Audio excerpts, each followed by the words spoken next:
आप में से ज़्यादातर लोग लगातार रील्स देखते हैं, शॉर्ट वीडियोस देखते हैं और लगातार आप उसको ऐसे स्क्रॉल करते चले जाते हैं। आज मैं आपको बताता हूं, हम सब की जेब में एक छोटी सी स्क्रीन है और उस स्क्रीन में कभी ना खत्म होने वाली वीडियो की अनंत दुनिया है।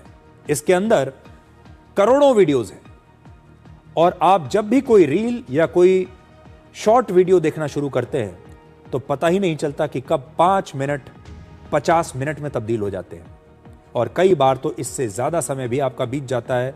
आप एक बार इस अंधे कुएं में कूदते हैं तो उसके बाद लगातार रील्स को ऐसे ही स्क्रॉल करते चले जाते हैं। रील्स और शॉर्ट्स का क्या असर हो रहा है, इसे लेकर दुनिया भर में लगभग 98,000 लोगों पर 71 प्रकार की स्टडीज की गई और उनका विश्लेषण किया गया। यह रिसर्च अमेरिका की एक मैगजीन में प्रकाशित हुई है और इस रिसर्च में ज्यादातर लोगों की जो उम्र थी वो 20 साल के आसपास थी। यानी आप ये समझ लीजिए कि ये रिसर्च युवाओं पर की गई। इस रिपोर्ट के मुताबिक ज्यादा शॉर्ट्स और ज्यादा रील्स देखने से ध्यान देने की जो क्षमता होती है, आपकी जो कंसंट्रेशन पावर होती है, वो कम हो जाती है। आपका किसी चीज में ज्यादा देर तक ध्यान लगेगा ही नहीं। आत्मनियंत्रण घट जाता है, सेल्फ कंट्रोल जिसे आप कहते हैं। आपका अपने ऊपर ही कोई कंट्रोल नहीं है और आपका जो तनाव है और एंजाइटी वो बढ़ जाती है। इस नई रिपोर्ट के मुताबिक रील्स इस प्रकार से बनाई जाती हैं कि हर कुछ सेकंड में नया और मजेदार कंटेंट आपको मिलता रहे, जिससे आपके दिमाग को अचानक से एक खुशी मिलती है। बार बार ऐसी आदत पड़ने से दिमाग तेजी से बदलाव का आदी हो जाता है। उसे ठहरना नहीं है, उसे हर पल कुछ नया देखना है और फिर पढ़ाई जैसे ध्यान देने वाले काम, कंसंट्रेशन वाले काम आपके लिए मुश्किल होने लगते हैं। ये जो एप्स हैं जिसमें आप रील्स देखते हैं, शॉर्ट्स देखते हैं, इन्हें इस प्रकार से ऐसे एल्गोरिथम के साथ डिजाइन किया गया है कि आप एक बार जब देखना शुरू करेंगे तो आप उससे हट नहीं पाएंगे। आप लगातार देखते ही चले जाएंगे। आज देश में बहुत सारे लोग रील्स और शॉर्ट्स देखने की आदत के शिकार हो रहे हैं।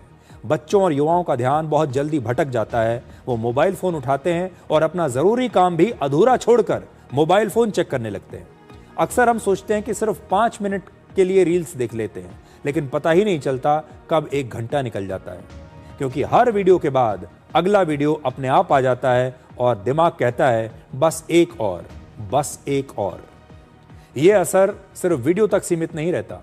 खाने, पैसा खर्च करने या गुस्से पर काबू करने में भी आत्मनियंत्रण अब खत्म होने लगता है। रील्स में दूसरों की परफेक्ट जिंदगी दिखाई देती है, दूसरों की शानदार जिंदगी दिखाई देती है और दूसरों की सफलता दिखती है और फिर हम उनके जैसे बनने की कोशिश करते हैं। इससे हम उनके साथ अपनी तुलना करना शुरू कर देते हैं और फिर हमें तनाव होता है और हमारी एंग्जाइटी बढ़ जाती है। लगातार स्क्रीन देखने से नींद भी खराब होती है और दिमाग को तो बिल्कुल आराम नहीं मिलता। तो सोचिए, आपके दिमाग को लगातार आराम नहीं मिल रहा, आपकी आंखें लगातार व्यस्त हैं।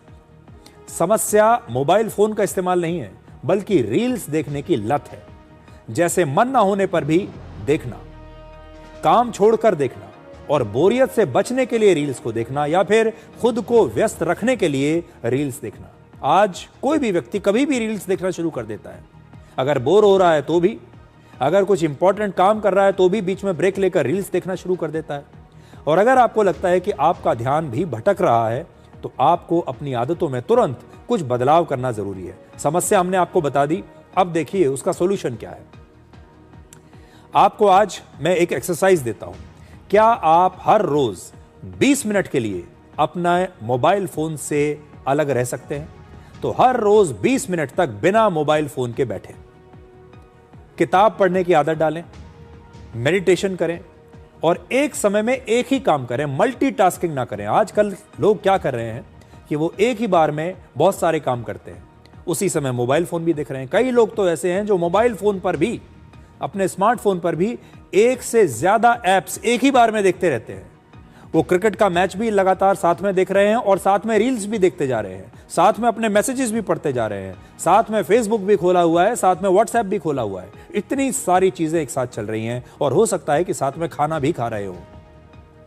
और आपको हफ्ते में एक दिन अपना नो स्क्रीन डे तय करना चाहिए, जिस दिन आप स्क्रीन को देखेंगे ही नहीं। और इससे धीरे धीरे आपकी जो ध्यान की क्षमता है वो वापस आ सकती है। इसके अलावा एक और बेहद काम की बात, जैसे आप खाने पीने में हाइजीन का ध्यान रखते हैं, वैसे अब आपको डिजिटल हाइजीन का भी ध्यान रखना चाहिए। स्क्रीन की टाइम लिमिट तय करें, सोने से 1 घंटा पहले से मोबाइल फोन का प्रयोग बंद कर दें, नोटिफिकेशंस बिल्कुल कम करें और पढ़ाई या जरूरी काम के समय या दफ्तर में काम करते समय हमेशा अपने आप को मोबाइल फोन से दूर रखें। और सबसे बड़ी बात, हम अक्सर आपसे ये कहते हैं कि अगर आपको अपना शरीर स्वस्थ बनाना है तो अच्छा खाना खाइए। जितना अच्छा और शुद्ध खाना खाएंगे आपका शरीर उतना ही स्वस्थ रहेगा। आपका दिमाग भी ऐसे ही काम करता है और जो कंटेंट आप देखते हैं वो आपके दिमाग का भोजन होता है। अगर आप अपने दिमाग को घटिया भोजन देंगे, आप अपने दिमाग को घटिया विचार देंगे, खराब कंटेंट उसके अंदर डालेंगे, तो आपके दिमाग की सेहत खराब हो जाएगी। और अगर आप उसे अच्छा कंटेंट देंगे, साफ सुथरा कंटेंट अपने दिमाग में डालेंगे, तो उससे आपके दिमाग का जो स्वास्थ्य है वो अच्छा रहेगा। इसलिए अपने दिमाग को अच्छा और शुद्ध भोजन दीजिए।